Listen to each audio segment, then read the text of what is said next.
My parents kicked me out at 18. Your sister deserves the future, not you. I was sick and homeless. 5 years later, my sister walked into my office and I said, "We are here to discuss your qualifications." When I was 18, my parents handed me a crumpled $20 bill and said, "Your sister deserves the future, not you." No whisper, no hesitation, just a verdict delivered in the pouring rain. My father's voice was cold steel. My mother's hand trembled once, then went still, and the front door clicked shut behind me like the world had decided I wasn't worth keeping. I stood there on that porch, soaked to the bone, my suitcase growing heavy at my feet, watching the porch light flicker and die above me. 5 years later, that same cold judgment would flicker again. Only this time I was the one behind the mahogany desk, and my sister was the one asking for a chance. But before I tell you how that circle closed, let me take you back to where it all began. Our house in Springfield always smelled like vanilla air freshener and motor oil. My mother's obsession with keeping up appearances and my father's with maintaining control. From the outside, we looked like the perfect American family. Inside, we were a quiet hierarchy with my sister Vanessa perched firmly on top and me somewhere below the bottom rung. Dad, Richard Porter, ran a modest auto repair shop after leaving his accounting firm. He believed that sweat was the only proof of worth. Mom Patricia kept the family finances like she kept her emotions in neat columns with no room for error or weakness. And Vanessa, she was their golden child. Beautiful, articulate, a communications major with a smile that could light up a stadium. Every compliment in that house curved toward her like gravity bending light to its source. I learned early that my place was the folding chair at the edge of the dining table. Metal, cold, unsteady legs, easy to pack away when company came. When Vanessa turned 16, she got a used Nissan with a giant red bow on the hood. I got a Barnes & Noble gift card. Mom said, "You love reading, right?" I said, "Thank you," pretending the words didn't burn my throat. But the day that envelope arrived, the one with the navy blue university seal, I believed for just a second that the script might finally change. I had worked after school, tutored neighborhood kids, fixed broken appliances for spare cash, anything to save money for college.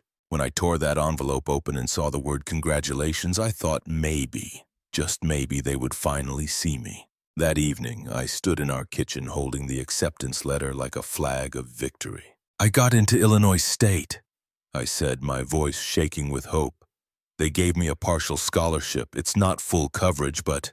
Dad didn't even look up from his newspaper. "We can't afford 2 tuitions," he said flatly, like he was discussing the weather. Mom sighed, sorting bills on the granite counter. "Vanessa's program at Northwestern is already expensive. You'll have to be realistic, Rachel." Realistic? The word hit me like a slap. "I've worked for this," I said, my voice rising. "I can cover the rest with loans and part-time work." Dad set his paper down. His voice turned razor sharp. "Then cover all of it. You're 18 now. Time to be independent." Vanessa's phone buzzed on the table. She glanced down at it, smiled at whatever message had appeared, then said softly without looking up, "She's being dramatic." That word, dramatic, was the fuse that lit everything. I had swallowed their silence, their favoritism, their indifference for years. But that night, standing in that kitchen with my acceptance letter crumpling in my shaking hands, I finally said what I'd never dared to say. "You've never even asked what I want, not once." The kitchen went completely still. Mom's hand trembled once before she reached into her purse, pulled out a $20 bill, and pressed it into my palm like it was a generous gift. "Be independent," she said coldly. Dad never looked up again. I packed that night, one suitcase, a few notebooks, my acceptance letter folded carefully in my jacket pocket. When I walked out into the rain, Vanessa stood at the living room window. Her reflection blurred against the glass like a ghost. She didn't wave. That's how it began.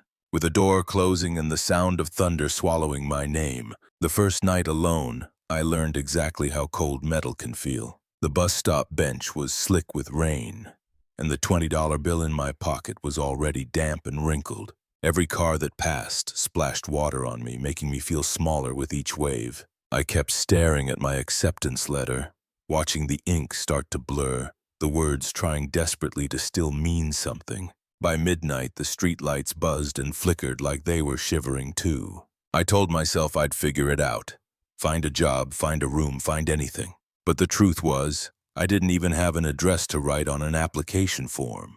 I was officially nowhere. By the third night, my body started to betray me. Fever crept in. My chest felt tight. The air hurt going into my lungs. I remember a man's voice cutting through the hum of passing traffic. "Hey, you okay there?" He was maybe in his 50s, salt and pepper hair, kind eyes behind wire-rimmed glasses. His name was Walter Green, a long-haul truck driver who'd stopped at the gas station across the street for coffee.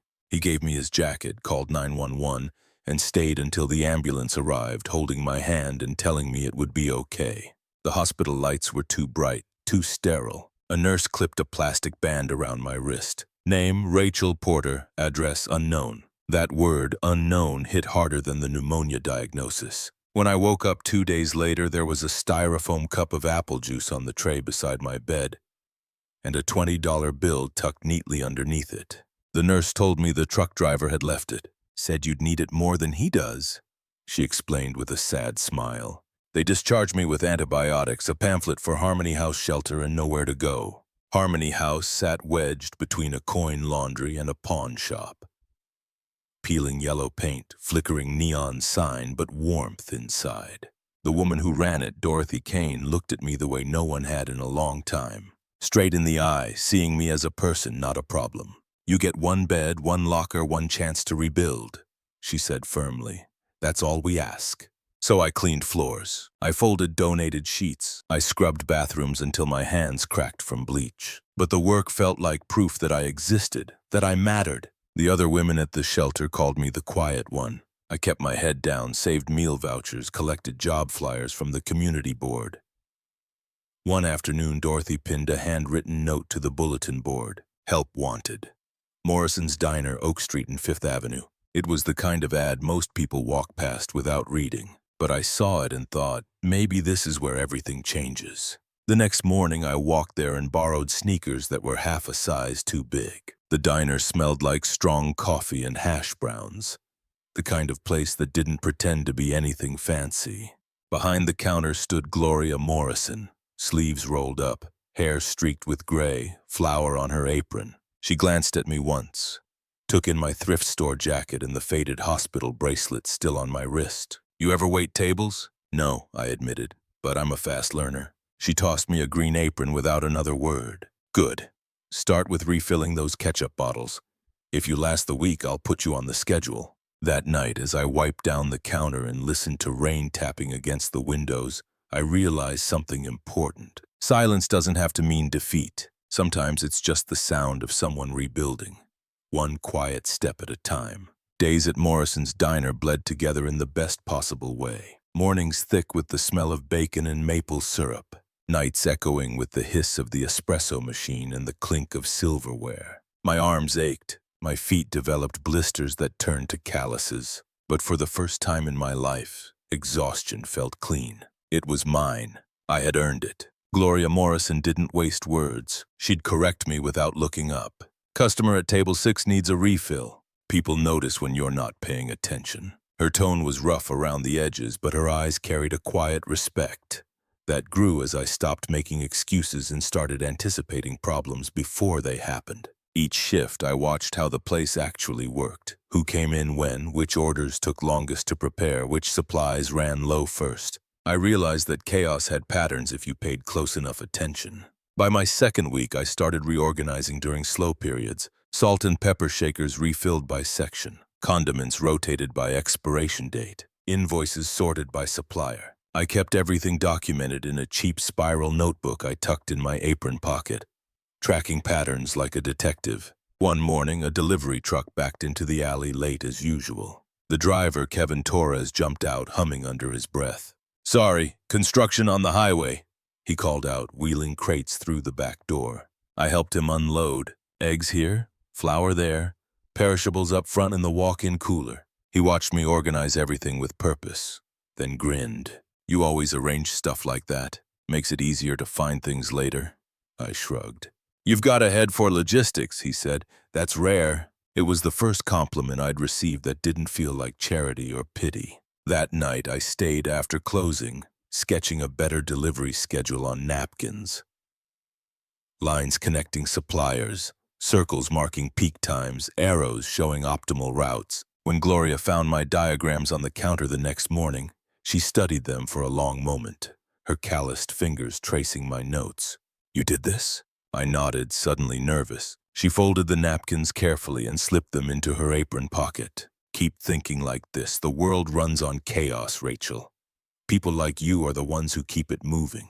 Weeks became months. The diner became my classroom in business and survival. I built spreadsheets on the shelter's ancient desktop computer, tracking supply flow, mapping delivery routes, calculating labor hours. When Kevin's truck broke down one Tuesday, I rearranged the entire week's deliveries over the phone, calling in favors and finding alternative suppliers. Everything arrived on time. He started calling me the human calculator. It made me laugh, but it also made something shift inside me. Maybe I wasn't just rebuilding my life. Maybe I was designing it from scratch. When Riverside Logistics opened a position for a dispatch coordinator, Kevin brought me the printed job posting himself. "You'd be perfect for this," he said, tapping the paper. I hesitated. "They won't hire someone without a college degree." "Try anyway," he insisted. "You've got something better than a degree. You've got instinct." So I did. I printed a resume on Gloria's office printer, 2 pages that smelled faintly of coffee and determination. The hiring manager, Tom Bradford, was a no-nonsense man in his 40s who asked practical questions. "How do you handle conflicts? How do you prioritize under pressure? How do you manage multiple urgent deadlines?" I answered honestly, pulling from real experiences at the diner. No embellishments, no corporate jargon, just truth. He leaned back in his chair, studying me with sharp eyes. "You've got no degree," he said slowly, "but you've got something most college graduates don't have. Practical problem-solving skills. We can work with that." That single sentence changed the trajectory of my entire life. At Riverside Logistics, I finally learned what control felt like. Systems, routes, data that made sense. The world suddenly had structure, and I could read it like a language I'd been born to speak. Within a year, I wasn't just following routes anymore. I was redesigning them, fixing inefficiencies that veteran employees had accepted as unavoidable. That was the moment I truly understood. I didn't need a seat at their table. I was building an entire network of my own. It took 5 years to turn that diner notebook into an empire. Summit Operations Group started as nothing more than a borrowed desk in a drafty office above a copy shop on the outskirts of Chicago. Just me, a secondhand laptop, and a dream that most people would have called delusional. Every invoice I processed, every client call I took, every sleepless night I powered through. Each one was another brick in the wall between who I'd been and who I was becoming. By 23, that wall had a skyline view. Summit Operations Group specialized in teaching small and medium-sized businesses how to run like industry giants. Fair wages, efficient systems, zero wasted potential. We streamlined supply chains, optimized workforce scheduling, and implemented data-driven decision-making processes. My team grew from just me to 15 brilliant people who believed in the mission. I kept 3 things framed on my office wall: the hospital wristband that read "Unknown Address," the wrinkled $20 bill my mother had pressed into my hand, and our company logo between them. Together they told the story of where I'd been and what it had cost to get here. That particular Tuesday morning started like any other. I arrived at the office early, reviewed quarterly reports, and prepared for afternoon interviews. My HR director, Natalie Shaw, appeared at my door with her tablet, her expression professional but warm. "New candidate for the operations coordinator position," she said, scrolling through the file. "Strong background, 3 years in corporate communications and logistics coordination." She paused, squinting at the screen with slight confusion. "Name's Vanessa Porter." For one frozen second, I thought I'd misheard her. Then the air in my office seemed to shift, heavier somehow, charged with history. I didn't look up from my desk. I just said calmly, "Schedule her for Thursday afternoon." Thursday arrived with steady rain, soft and rhythmic against the floor-to-ceiling windows. I came in early, straightened the papers on my desk obsessively, then found myself staring at that framed $20 bill. The ink had faded to a ghostly green, but the memory behind it remained sharp as broken glass. At 2 o'clock exactly, Natalie knocked once before opening my door. "She's here," Send her in. I heard the click of heels on polished hardwood, that same confident rhythm I'd once envied when she used to walk down our hallway in Springfield, basking in our parents' undivided attention. When the door opened, Vanessa stepped inside looking polished and professional. Hair styled the exact way Mom used to do it for her college presentations. Wearing a navy blazer that probably cost more than my first month's rent at the shelter. She smiled politely, the practiced smile of someone who'd spent years in communications. Good afternoon. Afternoon, I replied evenly. Please have a seat. She didn't recognize me. Of course she didn't. To her, I was just another corporate executive. She had no idea she was sitting across from the sister they'd thrown away like garbage. Natalie made the formal introduction, completely unaware of the history bleeding into every corner of this room. This is Ms. Rachel Porter, founder and CEO of Summit Operations Group. The name, our shared last name, landed between us like a spark hitting gasoline. Vanessa blinked, and I saw a small tremor pass through her perfectly manicured fingers as she adjusted the folder in her lap. Porter, she echoed softly, uncertainty creeping into her voice. I gestured calmly toward the leather chair across from my desk. Let's begin. Her resume was solid on paper. I had to give her that much. 3 years at a mid-sized PR firm handling client relations and project coordination. She spoke confidently about team management, deadline pressures, and stakeholder communication. Every word was rehearsed, every answer polished to perfection. This was a mask she'd clearly worn for years. I listened in silence, letting the gaps between her sentences stretch until she began to shift uncomfortably in her seat. Her confidence was starting to crack at the edges. Finally, I leaned forward slightly. Tell me about a time you had to handle a conflict involving fairness. She hesitated for just a beat too long. Well, at my previous company, there was a situation where 2 team members both wanted the same project. I had to mediate and make sure everyone got what they deserved based on merit. I leaned back in my chair, steepling my fingers. Fairness, I repeated, my tone carefully measured. That's an interesting concept. What does fairness mean to you? She met my gaze directly, that first real flicker of confusion crossing her feature. It means making sure everyone has an equal opportunity, that no one gets special treatment. Everyone, I said quietly. Equal opportunity for everyone. Yes, she said quickly, almost defensively. Everyone deserves the same chance. The word hung there in the air between us, sharp, unsteady, fragile. Then her eyes drifted past me to the wall behind my desk. I watched her take in the frames, the hospital wristband, the $20 bill, the company logo. I saw the exact moment recognition dawned, like sunrise breaking through storm clouds. Her breath caught audibly. The color drained from her face, leaving her pale as paper. Her voice came out as barely a whisper. Rachel. The sound of my name from her mouth felt both foreign and painfully familiar. Like hearing a song you'd forgotten you once knew by heart. I leaned back in my chair, maintaining perfect composure. We're here to discuss your qualifications for this position, I said evenly. For several seconds, she couldn't speak. Her hands trembled as she slowly closed the folder on her lap. All pretense of professional confidence shattered. I didn't know, she stammered. They said you just disappeared, that you'd left and didn't want anything to do with us anymore. I survived. I finished quietly, my voice steady.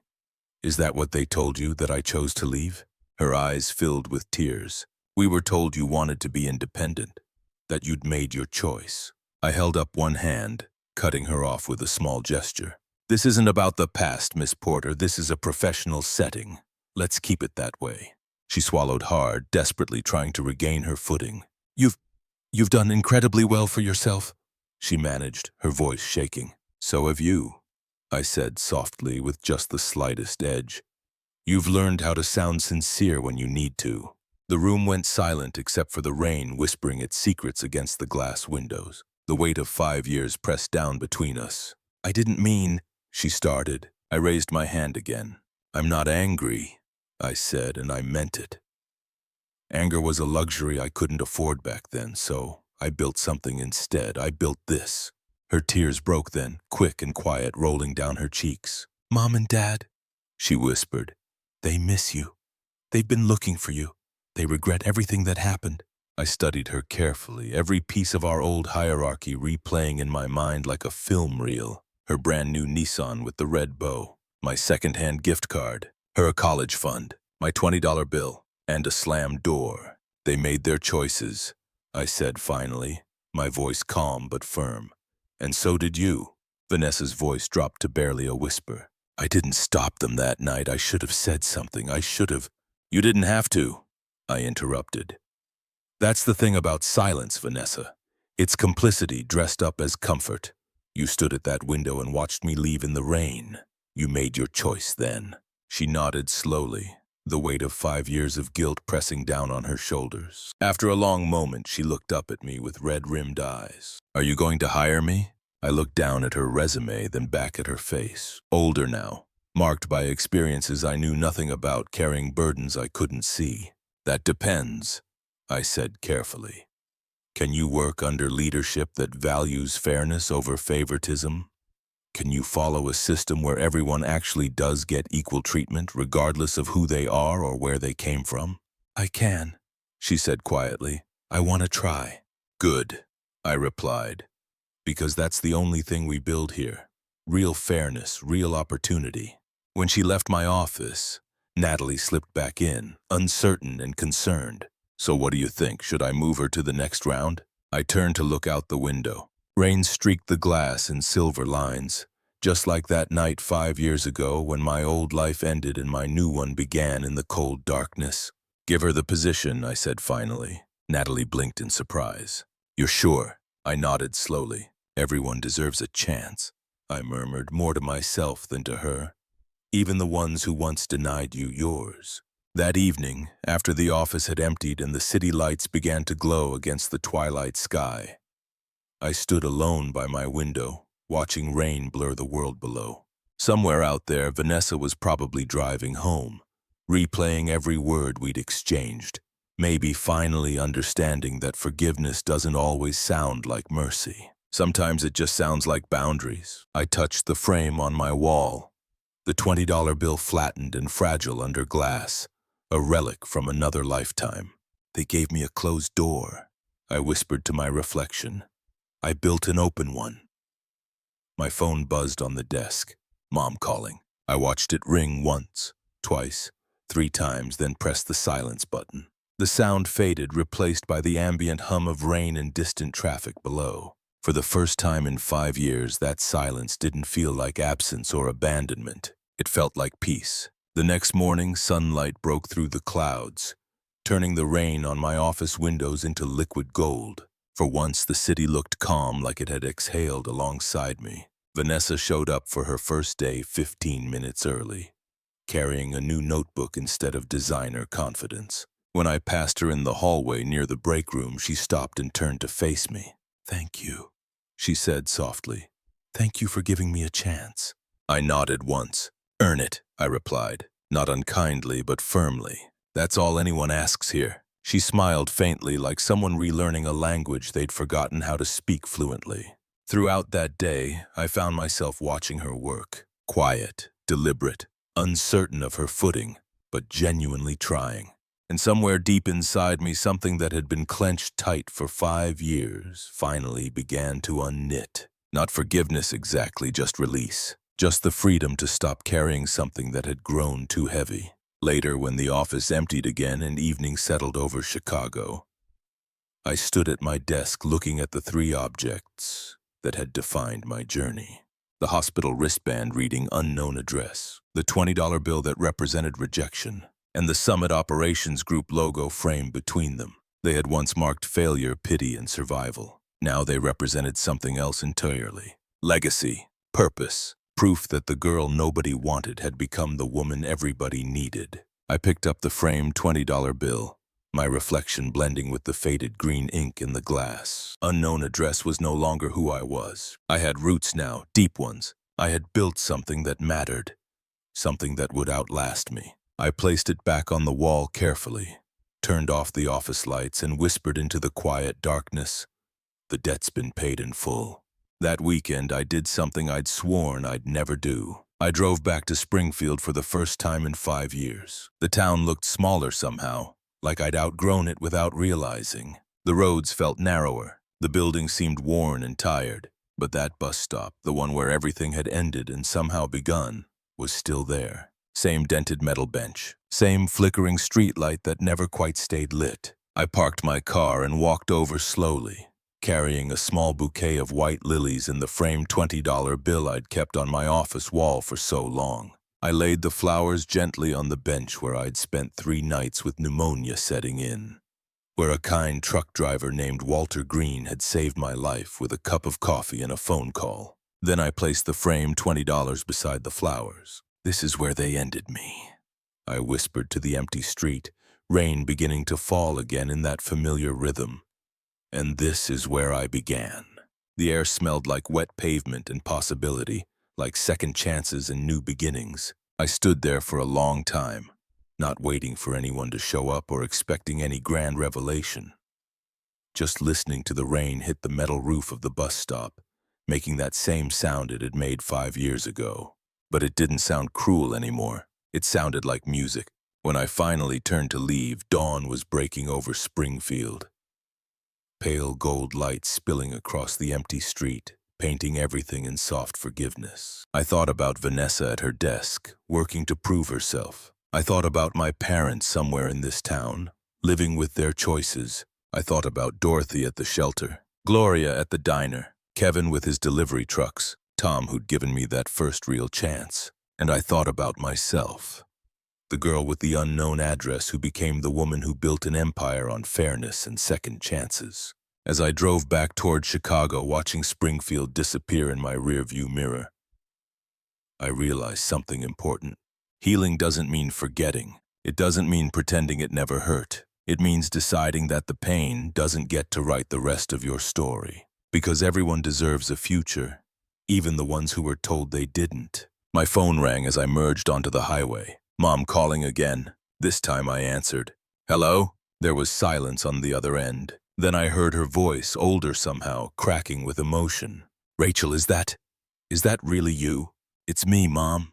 More silence than the sound of crying. Quiet, broken, real. "I'm so sorry," she whispered. "We were so wrong. I was so wrong."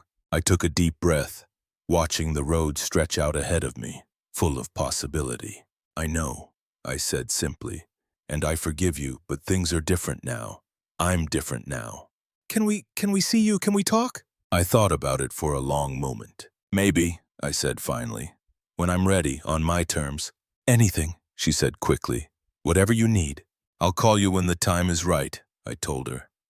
"But Mom, that door you closed 5 years ago? I've opened a new one, and this time I'm the one who decides who walks through it."